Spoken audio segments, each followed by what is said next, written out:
أما بعد فأعوذ بالله من الشيطان الرجيم بسم الله الرحمن الرحيم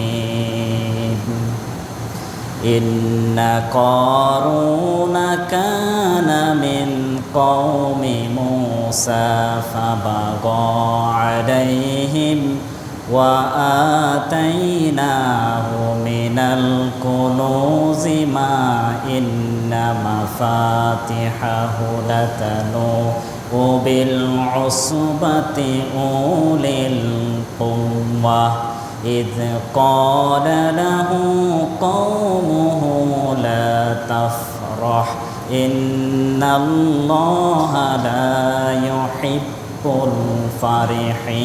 الفرحين صدق الله العلي العظيم إن الله وملائكته يصلون على النبي يا أيها الذين آمنوا صلوا عليه وسلموا تسليما اللهم صل على سيدنا مولانا محمد وعلى آل سيدنا মাওলানা মুহাম্মদ আলহামদুলিল্লাহ। আপনারা সবাই কেমন আছেন? আজকে আমরা সাইয়্যিদুল আইয়াম ইয়াউমুল জুমআহ জুমআর আযান দেওয়ার সাথে সাথে মসজিদে একত্রিত হয়ে আল্লাহর গোলামি করার জন্য আসার এবং বসার সুযোগ পেয়েছি। এজন্য সর্বপ্রথম আল্লাহর শুকরিয়া আদায় করে আমরা সবাই বলছি আলহামদুলিল্লাহ। আল্লাহ রাব্বুল আলামিন আমাদেরকে সুস্থ রেখেছেন, সবল রেখেছেন, বিভিন্ন বিপদ আপদ মুসিবত থেকে হেফাজতে চাদরে আবৃত করে রেখেছেন। এজন্য সবসময় আল্লাহর প্রশংসা এবং দোজাহানের সরদার বিশ্বনবী হযরত মুহাম্মদ পড়ুন সাল্লাল্লাহু আলাইহি ওয়াসাল্লাম, ওনার প্রতি সবসময় দরুদ পাঠ করতে হবে ইনশাআল্লাহ।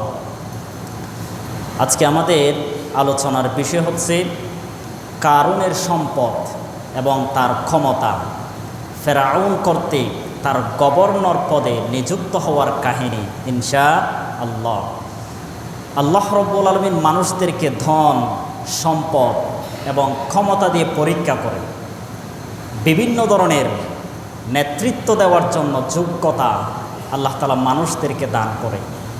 কিন্তু সেই নেতৃত্ব, সেই যোগ্যতা, সেই ধন সম্পদ পাওয়ার পরে যদি মানুষদের উপর অত্যাচার নির্যাতন জুলুম চালায় এবং তার সেই ধন সম্পদ দিয়ে মানুষদেরকে ঘায়েল করার জন্য সমস্ত অপব্যবহার যদি তারা করে, তাদের পরিণতি কী রকম হতে পারে কারুনের এই কাহিনী থেকে এবং ফিরআউনের কাহিনী থেকে আমরা জেনে নেওয়ার চেষ্টা করব ইনশাআল্লাহ। এই কারুন ছিল মূসা আলাইহিস সালামের চাচাতো ভাই কাতাদা রাদিয়াল্লাহু আনহু। তিনি এক হাদিসের মধ্যে বর্ণনা করেছেন যে কারুন মূসা আলাইহিস সালামের চাচাতো ভাই ছিল। আবার অনেকেই মত দিয়েছে কারুন মূসা আলাইহিস সালামের চাচা। এরকম কয়েকটি অভিমত ইতিহাস থেকে পাওয়া যায়। আরেকটি ইতিহাস থেকে পাওয়া যায়, কাতাদা রাদিয়াল্লাহু আনহু বলেছেন এই কারুন আল্লাহর পবিত্র কালাম তথা তাওরাত এমন সুমধুর কণ্ঠ দিয়ে তেলাওয়াত করতেন, মানুষদের মন পাগল হয়ে যেত। সুবহানাল্লাহ, এত সুন্দর ভয়েস তাকে দান করেছিলেন। এজন্য তাকে সবাই নূর বলে আখ্যায়িত করে দেওয়া হয়েছিল। আল্লাহর নূর, আল্লাহর কিতাব তাওরাত কণ্ঠ দিয়ে তেলাওয়াত করার কারণে তাকে নূর হিসেবে সাব্যস্ত পর্যন্ত করল। আল্লাহ রব্বুল আলামিন তাকে এমন ধন সম্পদ দিয়েছিলেন তার সেই সম্পদের ধনভাণ্ডারের চাবিগুলো বহন করার জন্য প্রায় 60টি খচ্চর ঘোড়া প্রয়োজন লাগত। সুবহানাল্লাহ, এত ধন সম্পদের মালিক তাকে বানিয়েছিলেন। এমনকি শক্তিশালী কয়েকজন মানুষ তার চাবিগুলো বহন করার জন্য বোঝা হয়ে যেত, কষ্ট হয়ে যেত। কিন্তু এই ধনভাণ্ডার পাওয়ার পরেও, এত ক্ষমতা পাওয়ার পরেও আল্লাহর আয়াতের অবাধ্যতার কারণে, মানুষের প্রতি অহংকার নির্যাতন করার কারণে তার সেই ধন সম্পদ, তার ক্ষমতা একেবারে ছিন্ন বিচ্ছিন্ন অবস্থায় আল্লাহ তাআলা পরিণতি ঘটিয়ে দিলেন। ইতিহাসের মধ্যে পাওয়া যায়, কারণ সাইয়্যিদিনা ইউসুফ আলাইহিস সালামের মাতৃ গর্ভ থেকে অবস্থায় ইউসুফ আলাইহিস সালাম যখন দুনিয়া থেকে বিদায় হয়ে চলে গেলেন, তার কিছু ধনভাণ্ডার একেবারে মাটির নিম্ন দেশে পুঁতে রেখেছিলেন, ভূগর্ভে রেখেছিলেন। কারণ ওই ধনভাণ্ডার পাওয়ার পরে আল্লাহ তাআলা তাকে সেই সম্পদের মালিক বানিয়ে দিয়েছিলেন। আজও দেখেন, বাংলাদেশ, এশিয়া মহাদেশ, গোটা বিশ্বে ইয়াহুদি, খ্রিস্টান, মুনাফিক তাদেরকে বিভিন্ন ক্ষমতা দেওয়া হয়, এমনকি ধন সম্পদের মালিকও তাদেরকে বানানো হয়। কিন্তু সেই ধন সম্পদ দিয়ে, টাকা দিয়ে, আমাদের ট্যাক্সের টাকা দিয়ে এবং বহিরা বিশ্বে যারা বসবাস করে বাংলাদেশের মানুষ, প্রবাসী, তাদের রেমিটেন্সের টাকা দিয়ে তারা অস্ত্র শস্ত্র কিনে, গুলি কিনে বাংলাদেশের নিরীহ নিরস্ত্র মানুষদের উপর তারা গুলি চালানোর জন্য ন্যূনতম চিন্তা করতে পারে না। এই ধন সম্পদ দিয়েছেন আল্লাহর পথে ব্যয় করার জন্য, ক্ষমতা দেওয়া হয়েছে আল্লাহর পথেই তার ক্ষমতা যেন চালানো হয়, এজন্য আল্লাহ তাআলা ক্ষমতা দান করেন। আল্লাহ রব্বুল আলামিন এই কারুনকে ধন সম্পদ দেওয়ার কারণ হচ্ছে এটা, তাকে পরীক্ষা করার জন্য। তাকে ধন সম্পদ এবং মালিক বানানোর পরে সে মানুষের প্রতি সদয় হয় কিনা, মানুষের প্রতি ন্যায় বিচার কায়েম করে কিনা, মানুষের প্রতি সুন্দর আচরণ করে কিনা, মানুষের অধিকার তিনি ব্যয় করে কিনা, অধিকার আদায় করে কিনা, এটা যাচাই বাছাই করার জন্য কারুনকে এত ধন সম্পদের মালিক বানিয়েছেন। আল্লাহ রব্বুল আলামিন কারুনকে দুনিয়ার মধ্যে প্রেরণ করেছেন। সূরাতুল কসসের ৭৬ নং আয়াতে জানিয়ে দিলেন, ইন্না কারুনা কানা মিন কওমি মূসা ফাবাগা আলাইহিম ওয়া আতাইনাহু মিনাল কুনুজি মা ইন্না মাফাতিহাহু লাতানু বিল উসবাতি উলিল কুওয়া ইদ قال له قومه لا تفرح إن الله لا يحب الفرحين। আল্লাহ রব্বুল আলামিন সূরাতুল কাসাসের ৭৬ নং আয়াতে জানিয়ে দিলেন, আমি কারুনকে মূসা আলাইহিস সালামের কওমের অন্তর্ভুক্ত হিসেবে পাঠিয়েছিলাম, তাকে ধনভাণ্ডার দান করেছিলাম, তাকে ক্ষমতা এবং ধন সম্পদের মালিক বানিয়েছিলাম। তার সেই ধন সম্পদ আল্লাহর রাস্তায় ব্যয় করার জন্য আমি তাকে নির্দেশনা জারি করে দিয়েছিলাম এবং তাকে যে ক্ষমতা আমি দান করেছিলাম, মানুষদের যেন অধিকার আদায় করতে পারে, মানুষরা যেন নিরস্ত্রভাবে যাকে কাউকে হামলা করতে না পারে, মানুষরা যেন এলাকায় সুন্দরভাবে বসবাস করার সুযোগ পায়, এই জন্য আমি কারুনকে ধন সম্পদের মালিক বানিয়েছিলাম এবং তাকে ক্ষমতা দিয়েছিলাম। কিন্তু কারুন আল্লাহর আয়াতকে অপেক্ষা করে, আল্লাহর আয়াতের বিরোধিতা করে, মানুষদেরকে সে টিটকারি দেওয়ার জন্য অভ্যস্ত হয়ে গেল।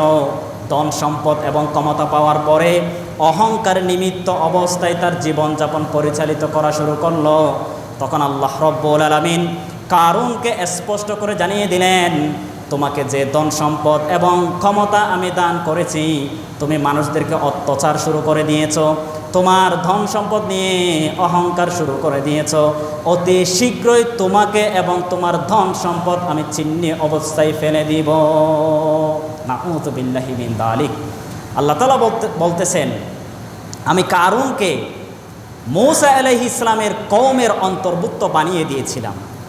এমনকি ফেরাউনের নিযুক্ত গভর্নর হিসেবে তাকে ক্ষমতা পর্যন্ত দান করেছিলাম। কিন্তু সেই ক্ষমতা পাওয়ার পরে বানি ইসরাঈলের মানুষদের প্রতি অত্যাচার শুরু করে দিল, নির্যাতন শুরু করে দিল। গভর্নর হয়ে মানুষের অধিকার আদায় না করে নিরীহ মানুষদের উপর সে হামলা চালানো শুরু করলো এবং সেই ধন সম্পদ দিয়ে অস্ত্র শস্ত্র ক্রয় করে সেই অস্ত্র শস্ত্র মানুষের প্রতি নির্মমভাবে হামলা চালানোর জন্য ব্যবহার করত। আজকে এই কারুনের দৃশ্য বাংলাদেশের দিকে তাকান।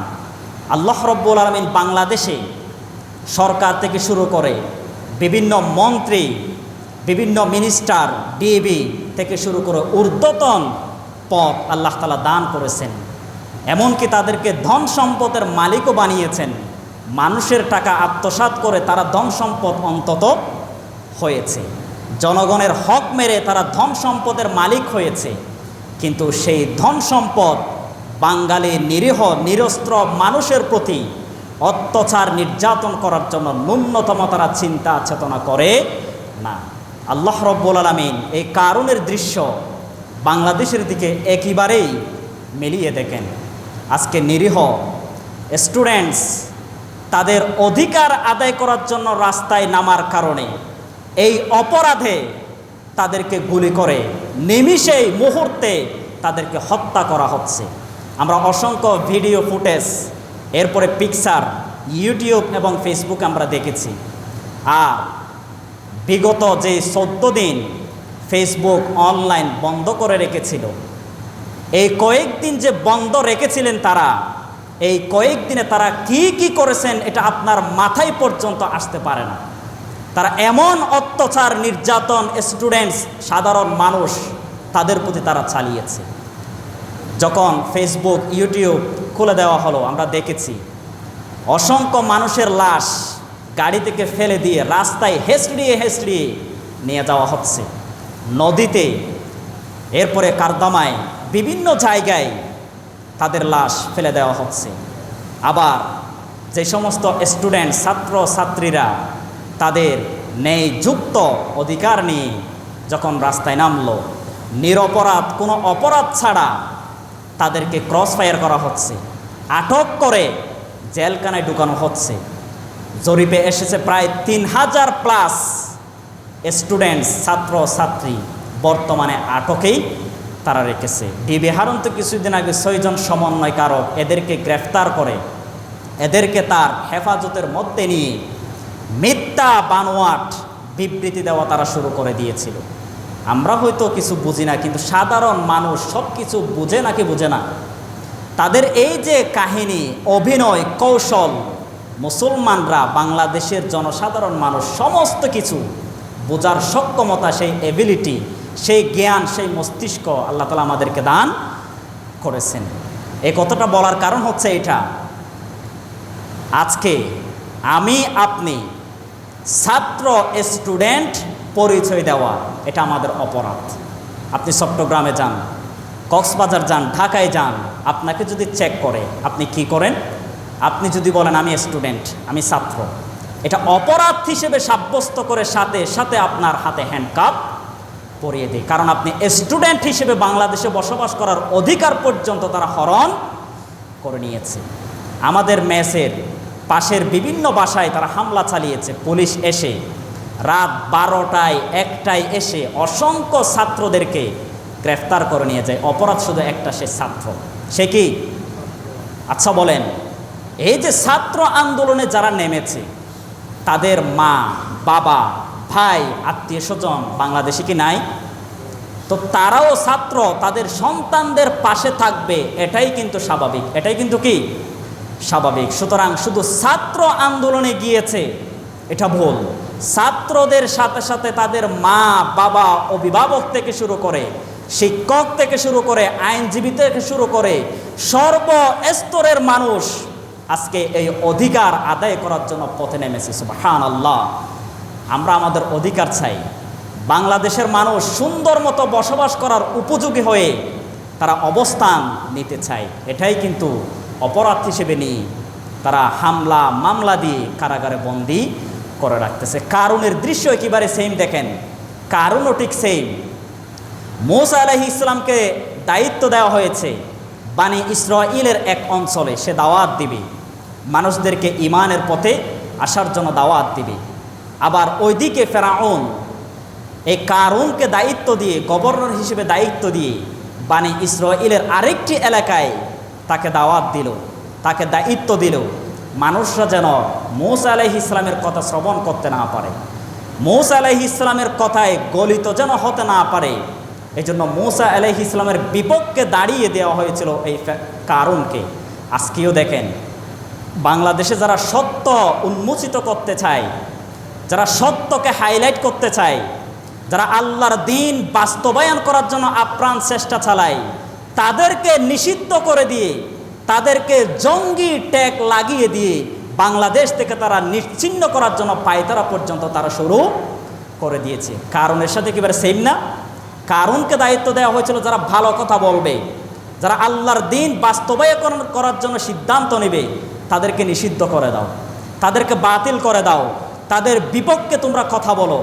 আজও বাংলাদেশে অসংখ্য কওম, বিভিন্ন ধরনের গোষ্ঠী, বিভিন্ন ধরনের সংগঠন, তারা আল্লাহর হুকুমাত বাংলাদেশে কায়েম করতে চায়, হক এটা উন্মোচিত করতে চায়, কিন্তু তারা বৈঠক করে সিদ্ধান্ত নেই ওই দলকে আমরা নিষিদ্ধ করলাম। নাউযু বিল্লাহি মিন যালিক।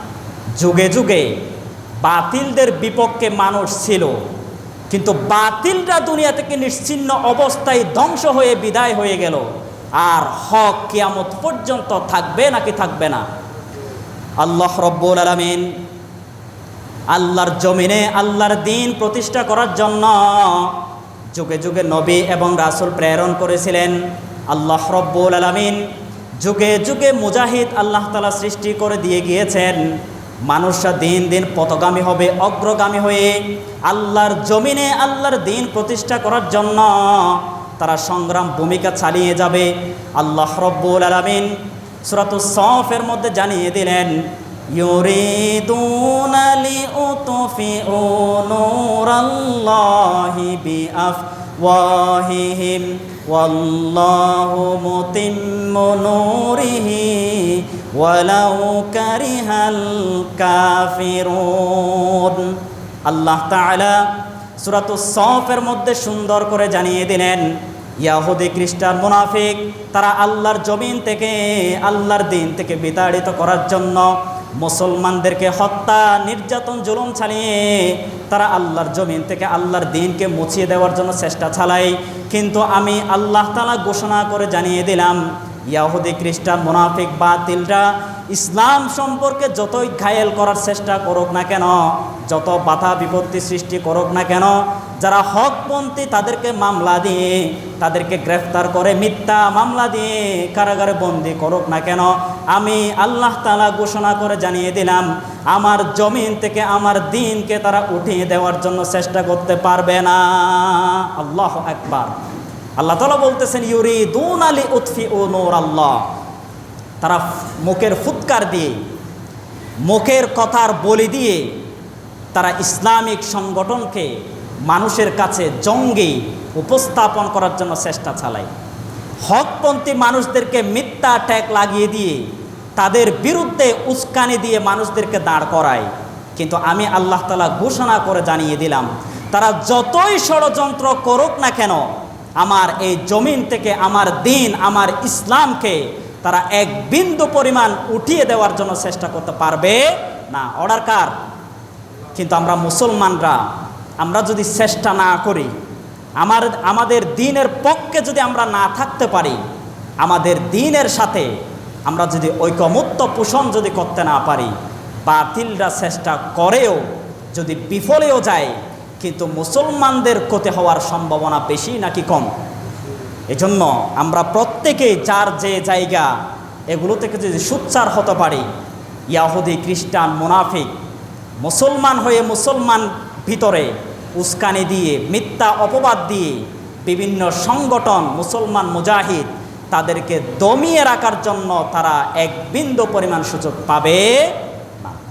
আল্লাহ রব্বুল আলামিন এই কারুনকে ধন সম্পদ দেওয়ার আরেকটি কারণ, মূসা আলাইহিস সালামকে নবুয়ত দেওয়া হয়েছিল, কিন্তু এই কারণকে নবুয়ত দেওয়া হয় নাই। তখন এই কারণ মূসা আলাইহিস সালামের কাছে গেলেন যে, মূসা, আল্লাহ তাআলা তোমাকে শ্রেষ্ঠত্ব দান করেছে, তোমাকে নবী হিসেবে নবুয়ত দিয়ে তোমাকে আমার চাইতে উত্তম শ্রেষ্ঠত্ব দান করেছেন, কিন্তু আবার অপর দিকে তোমাকে ধন সম্পদের মালিক বানান নাই। এদিক দিয়ে আমাকে ধন সম্পদ ধনভাণ্ডারের মালিক বানিয়ে তোমার চাইতে আমাকে শ্রেষ্ঠত্ব দান করেছেন। সেই ধন সম্পদের অহংকার করল, তার ক্ষমতার অহংকার করল। আজও যারা ধন সম্পদ অহংকার করে, ক্ষমতার অহংকার করে, মানুষকে মানুষ হিসেবে মূল্যায়ন করে না, তাদের এই ক্ষমতা ধন সম্পদ পতন হয়ে তারা নিজেকে বাঁচানোর জন্য এক বিন্দু পরিমাণ জায়গা কিংবা সুযোগ পাবে না। কারণ কেউ ঠিক সেই আল্লাহ তাআলা এই কথা বলার সাথে সাথে আল্লাহ রাগান্বিত হয়ে গেলেন এবং মূসা আলাইহিস সালাম আল্লাহর কাছে প্রশ্ন করলেন, ওগো আল্লাহ, আপনি আমাকে নবুয়ত দিয়েছেন, তাকে ধনভাণ্ডারের মালিক বানিয়েছেন, আপনি আমাকে ক্ষমতা দিন, আপনি আমাকে সুযোগ করে দিন, এই মাটি যেন, এই ভূগর্ভ যেন আমার নির্দেশ অনুযায়ী কাজ করে। তখন আল্লাহ রব্বুল আলামিন মূসা আলাইহিস সালামকে পাঠালেন, ইহলাম পাঠালেন এবং ওহী পাঠিয়ে মূসা আলাইহিস সালামকে বলা হলো, গো মূসা, ঠিক আছে, তোমার কথা আমি রাখলাম, তুমি মাটিকে যেটাই আদেশ করবে সেটাই মাটি তোমার নির্দেশ মানবে। তখন মূসা আলাইহিস সালাম কারুনকে ডেকে বলল, কারুন, এদিকে আসো, আমি যদি বলি তোমাকে দোয়া করার জন্য, তুমি দোয়া করবে কিনা? তখন কারুনও একমত পোষণ করলেন যে ঠিক আছে, তুমিও আল্লাহর কাছে দোয়া করো, আমিও আল্লাহর কাছে দোয়া করব, দেখি কার দোয়া আল্লাহ কবুল করে নেই। তখন মূসা আলাইহিস সালাম কারুনকে বলল, ঠিক আছে, দোয়া আমি আগে করব নাকি তুমি আগে করবা? তখন কারুন বলল, আমি আগে করি। তখন কারুন আল্লাহর কাছে দোয়া করলেন, ওগো আল্লাহ, এই মূসাকে ধ্বংস করে দিন, মূসার মুখের জবান বন্ধ করে দিন, সে যেন আল্লাহর পথে মানুষকে আহ্বান করতে না পারে, অথবা তাকে দুনিয়া থেকে ধ্বংস করে দিন। তখন তার দোয়া আল্লাহ তাআলা কবুল করলেন না। তখন মূসা আলাইহিস সালাম দ্বিতীয় ধাপে আল্লাহর কাছে দোয়া করলেন, আল্লাহ, মাটিকে নির্দেশ দিব, মাটি যেন আমার কথা শ্রবণ করে, সেই যোগ্যতা আমাকে দান করুন। তখন মূসা আলাইহিস সালাম মাটিকে হুকুম করলেন, মাটি, তুমি এই কারুন এবং তার ধন সম্পদ এবং তার সাথে যারা ওই যুগে লিপ্ত আছে, তার কওম, তার সাথী যারা আছে, তাদেরকে সহ এক পা মাটির ভিতরে তলিয়ে নাও। তখন মাটির সাথে সাথে কারুনের দুই পা এবং তার সাথে সাথী যারা ছিল তাদের পা সহ আল্লাহ তাআলার হুকুমে মাটির মধ্যে তলিয়ে গেল। সুবহানাল্লাহ। এবং আবার নির্দেশ দিলেন, হাঁটু পর্যন্ত গেড়ে গেলেন, আবার নির্দেশ দিলেন, মাথা পর্যন্ত গেড়ে গেলেন। হাদিসের মধ্যে এসেছে, কাতাদা রাদিয়াল্লাহু আনহু এবং আবু সালিম রাদিয়াল্লাহু আনহু হাদিস বর্ণনা করেছেন, রাসূল করিম সাল্লাল্লাহু আলাইহি ওয়াসাল্লাম যখন এক প্রান্ত থেকে অপর প্রান্তে যাওয়া শুরু করলেন, তখন মাটি বুদবুদ করতে শুরু করল। তখন আল্লাহ রব্বুল আলামিন মূসা আলাইহিস সালামের সেই কাহিনী আল্লাহর রসুলকে সূরাতুল কসস ৭৬ থেকে ৮৩ আয়াত নাজিল করলেন যে, নবী শুনো, এই কারুন এবং মূসা আলাইহিস সালামের কাহিনী তোমাকে জানিয়ে দিলাম। তখন আল্লাহ রব্বুল আলামিনের নবী রাসূল করিম সাল্লাল্লাহু আলাইহি ওয়াসাল্লাম বুঝতে পেরে গিয়েছিলেন এবং সাহাবায়ে কেরাম জিজ্ঞেস করলেন, ওগো আল্লাহর নবী, আপনি কি দেখতে পেলেন, আমাদেরকে একটু বুঝিয়ে দিন।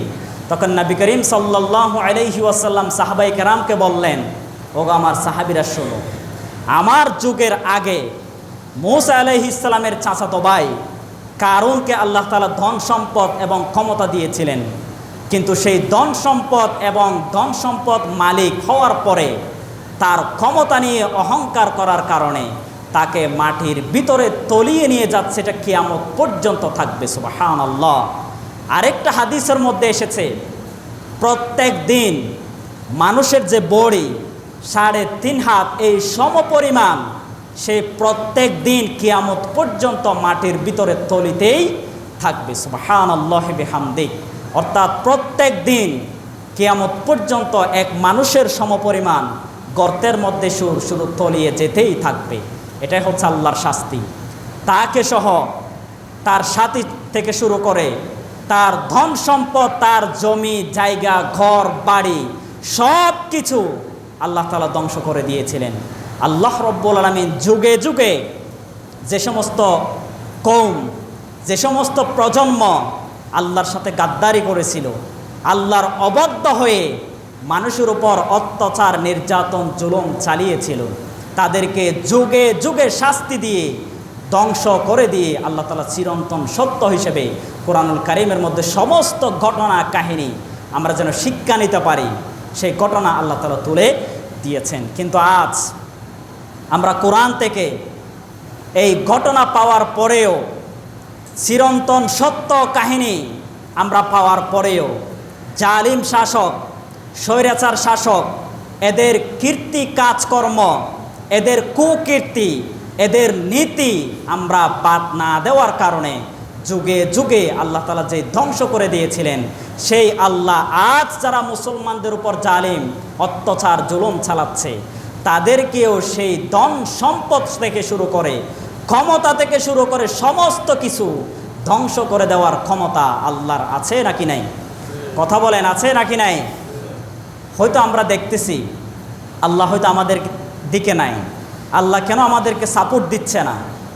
আল্লাহ কেন স্বৈরাচার শাসক, অত্যাচার যারা করে তাদেরকে এখনও কেন অবকাশ দেওয়া হচ্ছে? এটা হয়তো আমরা মনে মনে প্রশ্ন করি। কিন্তু আল্লাহ বলতেছেন তাদেরকে ছাড় দেওয়া হচ্ছে, সুযোগ দেওয়া হচ্ছে। তারা কতটুকু মানুষের অধিকার থেকে বঞ্চিত করে, মানুষের উপর অত্যাচার, নির্যাতন কতটুকু চালাতে পারে, এটা যাচাই বাছাই করে যখন আমি ধরব, আর ছেড়ে দেওয়ার কোনো অবকাশ তাদেরকে আমি দিব না। কারণকে যখন আল্লাহ রব্বুল আলামিন ধ্বংস করে দিয়েছিলেন, তাকে সাপোর্ট করার জন্য, তাকে সহযোগিতা করার জন্য পাশে কেউ ছিল না। আজও যারা স্বৈরাচার, তাদের পতন হওয়ার সময় যখন ঘনিয়ে আসবে, তাদের সময় যখন শেষ হওয়ার প্রান্তে চলে আসবে, তাদেরকে সাপোর্ট করার, তাদের পাশে থাকার একটা কুকুর পর্যন্ত পাওয়া যাবে না ইনশাআল্লাহ। বিজয় মুসলমানদের হবে। বিজয় হকপন্থী যারা থাকবে তাদের বিজয় অতি শীঘ্রই আসতেছে ইনশাআল্লাহ। বাংলাদেশের ইতিহাস পড়ে দেখেন, 1952 সালে মুসলমানরা, ছাত্র ছাত্রীরা যুদ্ধ করে, জিহাদ করে আমরা আমাদের বাসাকে বিজয় করেছি। আবার 1971 সালে আমরা জায়গা দখল করে নিয়েছি, ভূমি আমরা পাকিস্তান থেকে দখল করে নিয়েছি। এই 2024 সালে এসে ঠিক ছাত্র ছাত্রীরাই বাংলাদেশের স্বাধীনতা, বাক স্বাধীনতা, তাদের অধিকার স্বাধীনতা বিজয় করবে ইনশাআল্লাহ। 1971 সালে আমরা শুধুমাত্র মাটি দখল করেছিলাম, কিন্তু বাক শক্তি, আমাদের অধিকার শক্তি, জনবল শক্তি আমরা অধিকার করতে পারি নাই। যে 30 লক্ষ শহীদই মৃত্যুবরণ করেছিল, তারা আমাদের জন্য মাটি উপহার দিয়ে দুনিয়া থেকে বিদায় হয়ে গেলেন। তারা শুধু স্বাধীন রাষ্ট্র আমাদের জন্য দিয়েছিলেন, কিন্তু তারা বাক স্বাধীনতা, অধিকার স্বাধীনতা, মানুষের বেঁচে থাকার স্বাধীনতা তারা সক্ষম হতে পারে নাই। এই 2024 সালে ওই ছাত্র ছাত্রীরাই তাদেরকে ফলো করে আমাদের বাক স্বাধীনতা, আমাদের অধিকার, আমাদের বেঁচে থাকার অধিকার কায়েম হবে ইনশাআল্লাহ। কারণ আল্লাহ তাআলা মানুষদেরকে শক্তি দিয়েছেন, জনবল, জনমত, আত্মার টান আল্লাহ তাআলা দান করেছেন। বিভিন্ন, একটু খেয়াল করে দেখেন, অনেক মানুষরা বলতে আমরা শুনেছি যে তারা বলতেছে এত ছাত্র ছাত্রী আন্দোলন যে করে এত টাকা পায় কোথায়? তারা এরকম প্রশ্ন করে নাই? তারা বলতেছে যারা আন্দোলন করতেছে তাদের পিছনে বিভিন্ন ধরনের দল তারা পিছনে নাড়া দিচ্ছে, কারণ ছাত্র ছাত্রী এত টাকা দিয়ে আন্দোলন করার সুযোগ তারা পেত না। তারাতে তাদের যে কাহিনী, তাদের যে বাস্তবতা, মানুষদেরকে টাকা না দেওয়া ছাড়া একটা মানুষও তাদের দলে কিংবা তাদের মিটিংয়ে যেতে পারে না। টাকা দিবেন তারা আপনার সাথে আছে, টাকা দিবেন না, নাস্তা দিবেন না, গাড়ি ভাড়া দিবেন না, তারা আপনার পথে নেই। কিন্তু আজ যে ছাত্র ছাত্রীরা রাস্তায় নেমেছে, তাদেরকে 1 টাকা বাহির থেকে আসার সুযোগ নাই, তাদের নিজের টাকা খরচ করে তারা তাদের অধিকার কায়েম করার জন্য রাস্তায় নেমেছে। এমনকি নিজের ঘরের টাকা খরচ করে, নিজের পকেটের টাকা খরচ করে ছাত্র ছাত্রী ভাইদেরকে পানি খাওয়ার জন্য সুযোগ তারাই করে দিচ্ছে। বাহির থেকে 1 টাকা আসার সুযোগ নাই, তারা নেও না। এটা হচ্ছে আত্মার টান। এটা কিসের টান? কারণ নিরীহ মানুষদেরকে হামলা চালালে, নিরীহ মানুষদের উপর অত্যাচার চালালে অবশ্যই ছাত্র ছাত্রী থেকে শুরু করে জনসাধারণ মানুষ তাদের পাশে থাকবে, এটাই বাস্তবতা। আমরা শুধু এটাই বলতে চাই, বাংলাদেশে সুন্দর মানুষ বসবাস করেছিল এতদিন, সুন্দর মতো বসবাস করতেছে, কিন্তু বাহির থেকে কিছু কিছু বুদ্ধিজীবী এসে তাদের পরামর্শ অনুযায়ী আমরা আমাদের ভাইদেরকে হত্যা করার জন্য তারাই ভিতরে ভিতরে উস্কানি দিয়ে আমরা আমাদের মধ্যে ভেদাভেদ সৃষ্টি করে আমরা বাংলাদেশকে বিশৃঙ্খলায় পরিণত করে দিয়েছি। যখনই বহির্বিশ্বে আমরা মতামত পোষণ বাদ দিয়ে দেশের সাধারণ মানুষের সাথে তাল মিলিয়ে যখন আমরা সিদ্ধান্ত নিয়ে কাজ করব, তখন দেখবেন বাংলাদেশে এক বিন্দু পরিমাণ খারাপ অস্থিতিশীল পরিস্থিতি ঘটার সম্ভাবনা থাকবে না। আল্লাহ রব্বুল আলামিন এই কারণ, তার দৃশ্য, তার অত্যাচার, তার ধন সম্পদ থেকে আমরা এটা শিক্ষা নিতে পারি। আল্লাহ তাআলা মানুষদেরকে ধন সম্পদ দেয়, টাকা দেয়, ক্ষমতা দেয়, কিন্তু সেই ধন সম্পদ টাকা আল্লাহর পথে যদি ব্যয় করতে না পারি, ব্যর্থতা আমাদের নাকি আল্লাহর? কথা বলেন, ব্যর্থতা আমাদের নাকি আল্লাহর? কারণ আল্লাহ তাআলা আমাদেরকে বিবেক দিয়েছেন, আকল দিয়েছেন। এমনি কথার মধ্যে উক্তি তো আছে, মানুষের সবচাইতে বড় আদালত হচ্ছে তার ব্রেইন, তার বিবেক। মানুষের বিবেক যখন নষ্ট হয়ে যাবে, আপনি পশুর চাইতে অধম হয়ে যাবেন। এই যে দেখেন, বিগত কয়েক বছর আগে, আমার ঠিক মনে নেই, বাহিরের একটা রাষ্ট্রে একটা ছোট বাচ্চা খেলতে গিয়ে একটা গর্তের ভিতরে সুড়ঙ্গের মধ্যে পড়ে গিয়েছিল, একেবারে তলদেশে সে পৌঁছে গিয়েছিল। সেই রাষ্ট্রের সরকার কোটি কোটি সরকারের টাকা খরচ করে ওই একটা প্রাণ বাঁচানোর জন্য চেষ্টা করেছেন নাকি করেন নাই? সরকারের যত সাধ্য ক্ষমতা ছিল সমস্ত কিছু ব্যবহার করেছে, কিন্তু আল্লাহর ফয়সালা তাকে বাঁচানো সম্ভব হয় নাই। কোটি কোটি টাকা ওই বাচ্চাকে বাঁচানোর জন্য সরকার খরচ করেছে, কিন্তু আজ বিশ্বের মধ্যে দেখা যায় আমাদের ট্যাক্সের টাকা খরচ করে, আমাদেরই নিজের টাকা খরচ করে, আমাদের পয়সায় গুলি কিনে আমাদের সন্তানদেরকে গুলি করে মেরে ফেলে দেওয়া হচ্ছে টাকা ব্যয় করে। একটু নমুনা দেখেন, বহির্বিশ্বে একটা প্রাণ বাঁচানোর জন্য কোটি কোটি টাকা খরচ করে, আর বিভিন্ন রাষ্ট্রে টাকা খরচ করে মানুষদেরকে হত্যা চালায়। এটাই হচ্ছে নৈপুণ্যতা, এটাই হচ্ছে আজ নমুনা। আল্লাহ তাআলা আমাদেরকে বোঝার তৌফিক দিক, সবাই বলে আমিন।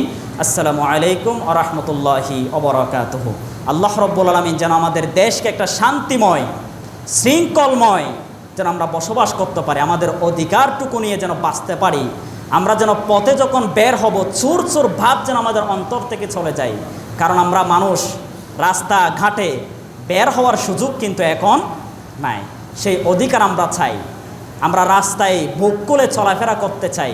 আমরা আমাদের ছাত্র নিয়ে গর্ব করে ছাত্র পরিচয় দিয়ে চলতে চাই। এটাই আমাদের দাবি। আল্লাহ তাআলা আমাদের দাবি যেন কবুল করে নিয়ে বাংলাদেশের চিত্র যেন আগের মতো তুলে দেই, সেই প্রচেষ্টা আমরা সকলেই আমরা আল্লাহর কাছে দোয়া করব। যে জায়গায় আছি সেই জায়গায় থেকে আমরা বাংলাদেশে শান্তি চাই।